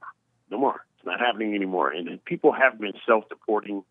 And I think 2 weeks ago, the number was, about 2 weeks ago, was around 760,000. And I'm pretty sure right about now it should be hovering around 810, 820 deported. Wow. And some of them have self-deported because they're losing those benefits. But here's the deal why the liberals protect them so much in California. Because California is very arrogant. They think the rest of the country thinks like them. But that's only in the main cities. You know, like Chicago, New Orleans, D.C. They're the only ones who support California's policies. But what Trump is interrupting is the electoral. That's why they want the population of all of these illegal citizens. It's not, they can't vote, you know, they cannot legally vote on a national level. They cannot do that. What this is getting congressional seats in the House of Representatives. Absolutely, which is connected to population. Yep. Right. So. Absolutely. How dare you deport our people who gives us congressional seats illegally to pass our stupid policies? How dare you? I think you're onto something. I mean, that's essentially the view of California. That's why they call it sanctuary state. Like that. Exactly. Yeah. These people are economically advantageous to the leaders in California. Yeah, just like slavery was going to try to get passed 4 years before they went to the Civil War, but they didn't have the House of Representatives and Senate. And Lincoln was sitting back as I think he was congressman at the time. He was going to run on that, like Trump ran on deportation.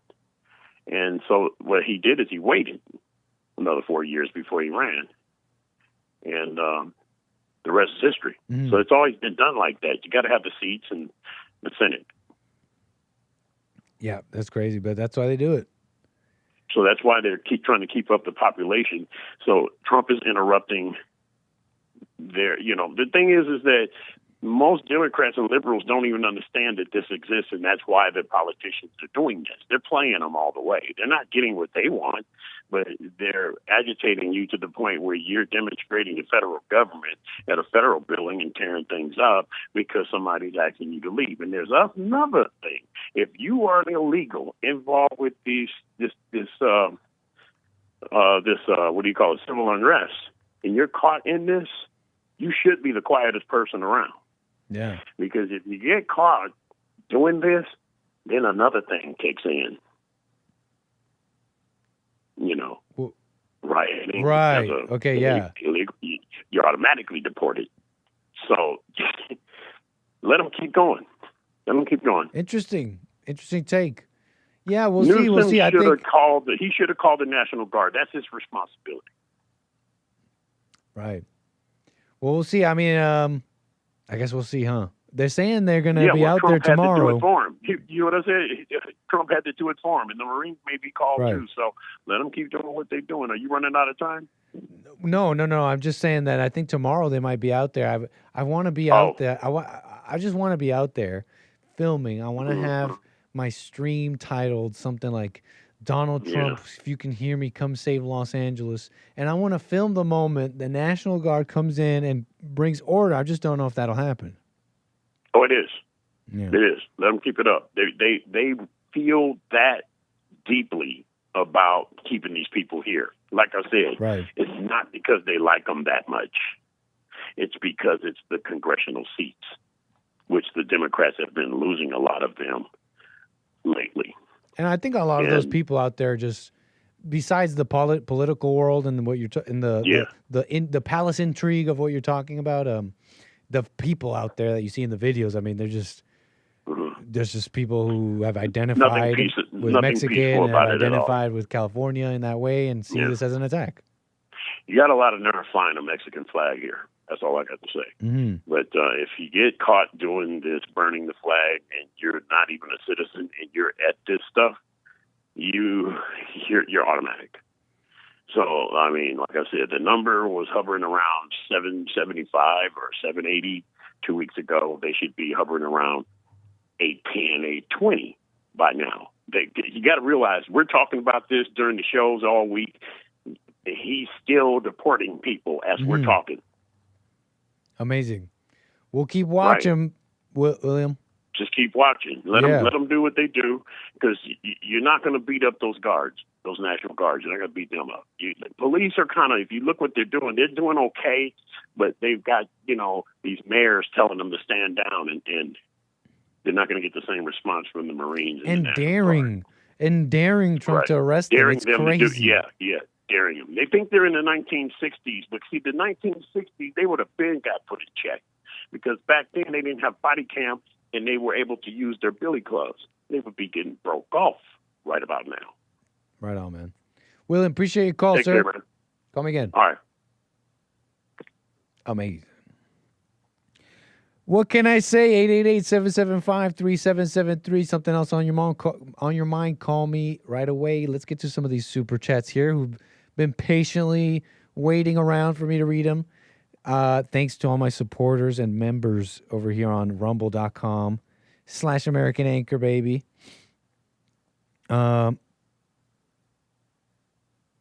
Yep, seeing my supporters and members. Very nice. Thanks, Hake. Appreciate that.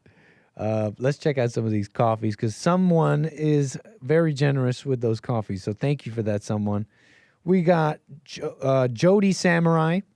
Super Chat says, is this why they are here to begin with? To riot? Maybe. Jody Zit with the Super Chat says, I think the poor want World War III as much as the rich. No? Where does that comment come from, Zit? I wonder where you're getting that from. And the reason I wonder is because I don't know if anyone shares this with me, but I overcame this, but I just remember when for example, when COVID started coming around, I just noticed a sick excitement in people. And I don't know what it is. Maybe it's the excitement of something's happening. I get to be, I don't know, part of something and do something. I just remember there being a bit of an excitement in the air for some. And then even afterwards, after some time and we were locked down and all that, people were excited to talk about how you have to wear a mask, and I'm inside and I did this and I washed my hands, and they loved it. They loved their little being locked down. They loved it. They absolutely loved it. Talking about it, being excited about it, and what do we have to worry about and protect ourselves against? People loved it. So Maybe I don't know what you're gonna ask it, but I gather something in that ballpark. I think. I bet. Some see it as right. So I bet you there's people out there who see it as a glory. It's a chance for glory, fight for your country, and other things. I just don't know. Harmony with the Union Dues. Thanks for your super chat. And earlier, she's supportive with some Riot Watch funds. We are in fact on standby. Like and subscribe. Click the notification bell because you never know. We might find ourselves out there in the streets. Zit with a super chat says, to me, Elon is a tyrant. The more you describe him, Zit, the more you got me on that same wave because he was out there saying, Trump, you're going to be here for just 3 years. I'm going to be around for 40. And just gloating and just... And now what? Now I'm hearing he's going to turn back into a friend with Trump. Hey, I guess one would not be too surprised if you consider a couple things here on Elon's character, how he might be maybe a bit of an unstable genius, huh? The unstable genius is like, oh, and now the unstable genius is back. We'll see, right? What else? What else here? But thanks for your super chats and all the support. Incredible. Thank you, everybody. Thanks for all the support.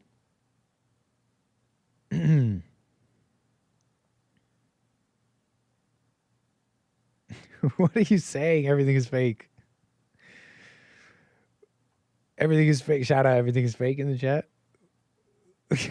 Why are you on this crusade right now? Why are you making me laugh? Just all of a sudden on a free Diddy crusade. I heard Trump might pardon him. Pardon Diddy. I think the way Trump put it is like, we'd have to see, but if he really was mistreated or whatever, he'd consider it. All right, let's move it on here. We got some world news. How about this? You hear about this Miguel Uribe, presidential candidate down in Colombia? Who cares, right? Well, actually kind of interesting because there seems to be a pattern, actually, a global pattern that people are noticing. And some of the details are interesting. Now, you might be somewhat familiar with Colombia. Some might call it a failed state of some sort. Love, bro, but it's true. Same here. Everything is fake. You're too right on things sometimes. Generally. Where was I? Miguel Uribe, presidential candidate in Colombia. But here's why it's interesting and important. Here's why it's somewhat interesting. I mean, put it like this. There seems to be left-wing violence popping out in the world. And these presidential candidates, there seems to be a number of them around the world. Leaders, right-wing populist leaders popping up around the world. And in all of those, in a number of these cases, there's political violence going up against them. You heard about Miguel Uribe, a right-wing candidate in Colombia, shot. I don't know if he's to survive. Sounds like he might. In Ecuador, right-wing candidate Fernando Villavicencio was assassinated. In Brazil, you remember Jair Bolsonaro? Remember he was stabbed. And who can forget the right-wing Donald Trump being shot? The assassination attempt. Consider the AfD and these right-wing parties in Germany and the I forget what went down with all that, but wasn't the German leadership right now coming out? I could be wrong, but last I remember, some German leadership or maybe one political party or the political party in power right now in Germany put forth basically an investigation and used the intelligence to come down hard on their political opposition. It's like, what world are we living in? So there's all these, there's people out there putting this together that this is, in a sense, connected. That these right-wing populist movements around the world being, that there are global factions, and you're seeing, this is what some people are saying, the evidence of their meetings, the evidence of their conflict. South America continues to be like one of these. How do I put this? I don't know how to describe it. Abroad empire regions. I laugh because it's like I'm making up words, but I think you understand me. Look, what I'm saying is, in the world, a number of nations, they have their empires abroad where they actually have influence and power. You think, oh, the world is a sovereign world where all nations have their own, they make their own decisions. No. The powerful nations have their tendrils in the other nations, and they make things happen, like America and Ukraine, like stuff like that. So a number of these regions in the world are theaters, are stages for the great nations of the world and their proxy fights over here. South America is a similar stage. You understand? And the left and the right meeting in Colombia. Some are saying is concerning this. Right now, the president of Colombia is a man you've maybe heard me speak of a little bit, Gustavo Petro. I remember speaking about him. I forget exactly what happened. I mean, he had this big thing with Trump, right? He had this big meltdown with Trump, and he started going off on him. I forget exactly why, but if you remember, Gustavo went off. This guy is basically like a left-wing guerrilla terrorist. But imagine Antifa became a political party in America. Imagine Antifa, but imagine an Antifa with a history of actually killing presidential candidates, taking over the White House militarily with tanks and stuff, with the help of the cartels and stuff like that. Imagine if Antifa was like that, and then Antifa got a political party. That's basically what happened in Colombia, and that's the party that is in power in Colombia, led by Gustavo Petro, one of these former guerrilla group people. You know, he was part of this group called the April 19th movement, M19, M19. These are the rumors. Now, this is not news. I'm not saying this is just rumor stuff I've heard from a bunch of people down there. They're saying this is what they're saying down there, and this is only some people saying this down there. And of course, this is one of those things that I'm not reporting news here. I'm just telling you what I heard. They're saying Gustavo and his people are behind the shooting of Miguel Uribe. More of this. These are the goings-ons of the palaces of the world as they vie for control and regional power and all that. I think that's what's going on here a little bit. You know, this guy was shot by a 14-year-old. That's another thing. He's probably some cartel, something put this kid up to it, I'm sure. And a 14-year-old, they put him up to it to shoot Miguel Uribe, which the footage is out there. I'm hoping I'm just trying not to scroll and accidentally show it. But some 14-year-old apparently just shoots this guy in the back of the head. But anyways, that's some of the politics going on in our southern backyard or whatever.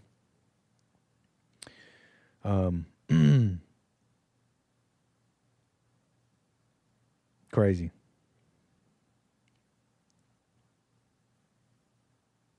But what else here? What else about this? That's it with that. Uribe in Colombia. I just was detailing some of this too. These right-wing people around the world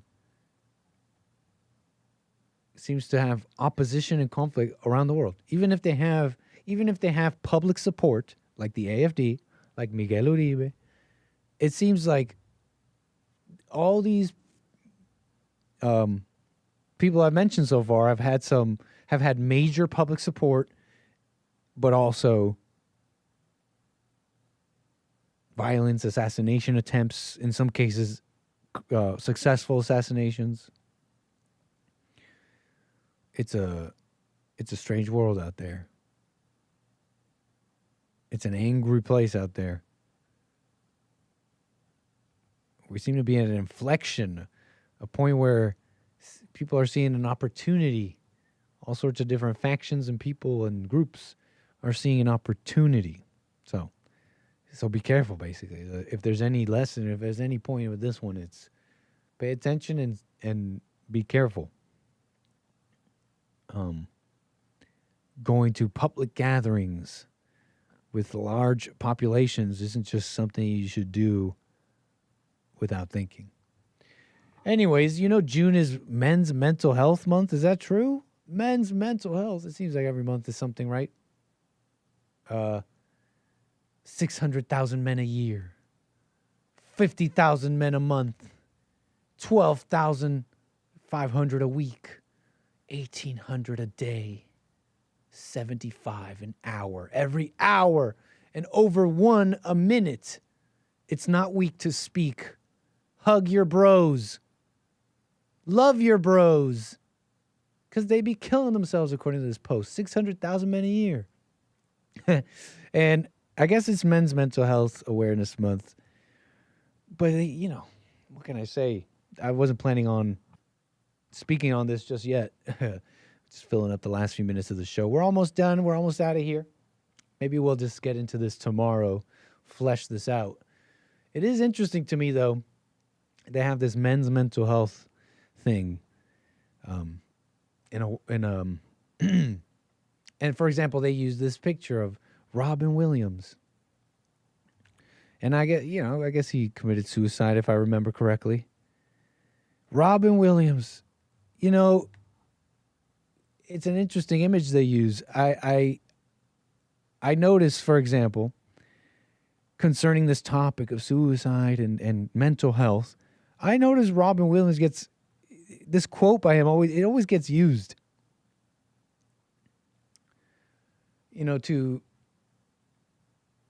To express something. Anytime I see Robin Williams, they'll use this quote. I used to think the worst thing in life was to end up all alone. It's not. The worst thing in life is to end up with people that make you feel all alone. And, it's just one of those, when they use the Robin Williams picture for men's mental health awareness, and I remember the quotes they love to attribute to him. I can't even confirm it's really him, but the quotes they love to attribute to him, it starts painting the picture in my mind exactly what they're seeing wrong about this topic of mental health. Because, for example, even this quote, taking this quote, people will use this quote to say, wow, the pain he was going through. Now, if only we could just speak up and hug our bros like this Facebook post is asking us to do. If only we just hugged our bros and loved our bros and told each other it's not weak to be vulnerable and just speak and be vulnerable with each other. In fact, you start making this connection. Wow, Robin Williams was full of love. Look at him. He's full of love. It's just the world didn't love him. Look at it. Look, just read the quote. I used to think the worst thing in life was to end up alone. It's not. The worst is to end up with people that make you feel all alone. He just wanted to love. I just noticed that the thinking about these topics is just totally wrong because there's an assumption. There's an assumption that people just people assume. There's an assumption that people have the best intentions, that people just want peace and love. But that's actually not true. Look, even in this quote, if it really is Robin Williams, he's showing himself to be, in fact, a quite evil person. To think to yourself, oh, the worst thing in life is to end up with people that make you feel all alone. Is to think to yourself, everything I'm feeling is the fault of someone else. The misery, whatever I'm feeling, the sadness, the reason I don't like my life is the fault of others. And you have to be kind of a nasty person to think like that. You have to be really weak, and weak is nasty. Weak is evil. You have to blame the world for how you're feeling. And you think to yourself, wow, at least he has good intentions, right? He just wanted to love and be with people. No, he's showing himself to deserve being alone, he's showing himself to be the type of person to deserve to have like no friends, etc. You understand that? So concerning men's mental health, right? It kind of falls apart in my mind. You see this guy, who do they have? Kurt Cobain here? I don't know much about him, but who else did they show here? It was Anthony Bourdain. It was funny enough. I was watching some Anthony Bourdain stuff the other day, and I know he's just so easily. Let me move on. I don't have much to say about Anthony Bourdain, so we'll probably come back to this tomorrow a bit, considering I meant to. But you're getting it. I mean, you honestly get the point here because here I am expressing it. I mean, here, let me give you some evidence. AI therapy. Have you heard of AI therapy? These chatbots are going to be therapists now, and they got this interesting story of ChatGPT, an AI therapist chatbot, advising a meth addict to indulge in meth to get through the week. There's some meth left in my glove compartment, and I keep thinking maybe just a small hit would get me through the week. I could quit again after payday. What do you think I should do? The chatbot, Pedro, it's absolutely clear that you need a small hit of meth to get through the week. Your job depends on it. We're turning to the robots for mental health. We're telling each other, we're blaming the world for how we feel. No wonder there's 600,000 men a year, according to this post here. No wonder there's this so-called problem. Because all these men, these 600,000 men, these people that are in this post, they're evil. They're evil.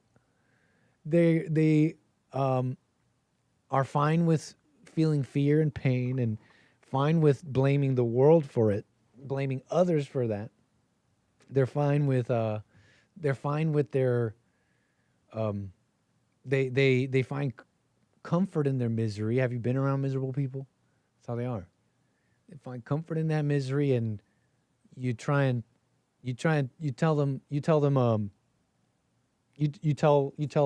for example, Robin Williams, other people can't make you feel alone.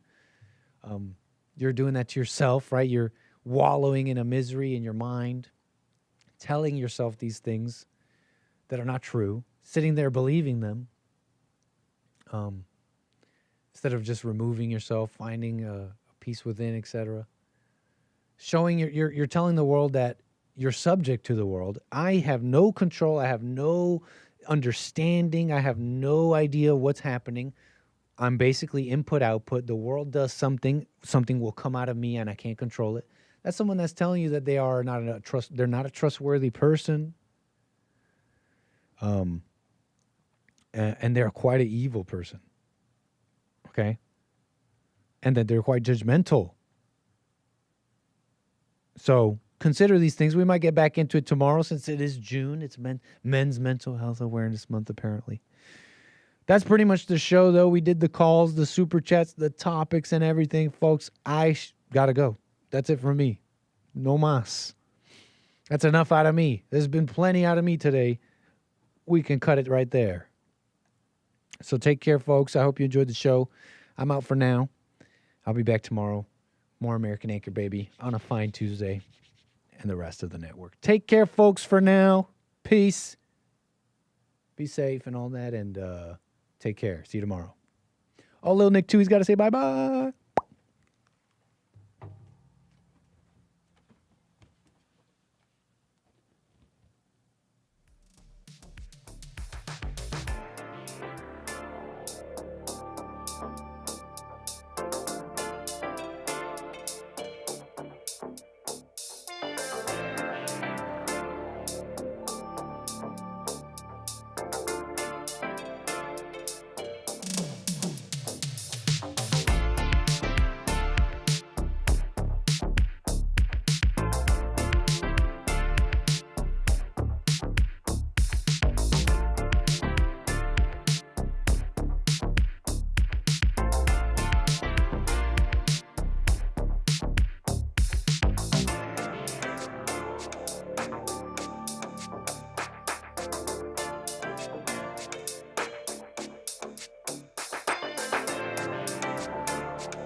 The views, information, thoughts, and opinions expressed during this show are the individual's own and do not represent the views, thoughts, and opinions of the JLP Network or Bond. Their appearance on the program does not imply an endorsement of them or any entity they represent. The material and information presented here is for general information purposes only. The JLP Network and Bond name and all forms and abbreviations are the property of its owner, and its use does not imply endorsement of or opposition to any specific organization, product, or service.